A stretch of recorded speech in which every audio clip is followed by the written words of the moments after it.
Hello from Brianna K. I wanted to show you how to do this slip stitching on the Coppola scarf.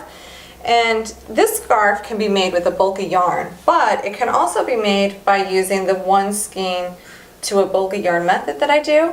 That way, for me, I wanted to do it this way so that it matched the hat and the gloves.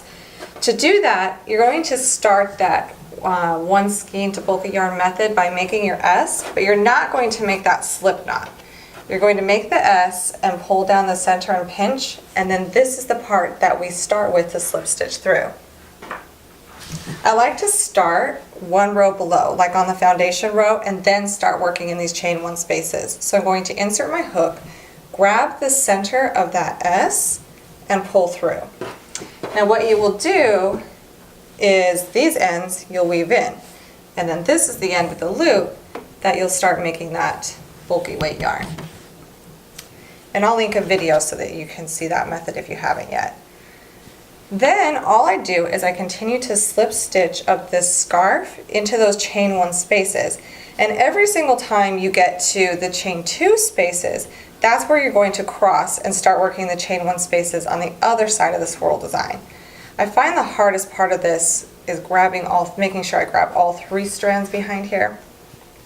So here's a chain two space. I'm going to slip stitch into those and kind of work my way to the other side. And I'll do the same thing working back down.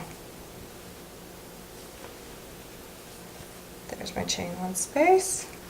I'm going to make some more three-stranded yarn here.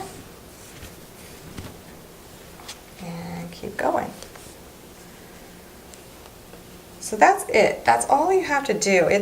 I personally have a hard time surface stitching. It's a little bit hard to see where you're going. So I like these chain one spaces. It's just I know where I'm going to put my crochet hook each time.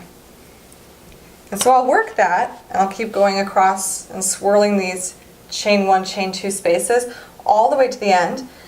And then I'll cut my yarn if I don't want to have it hanging on the other side. And then I'll work my way back, or I can even start from this side again.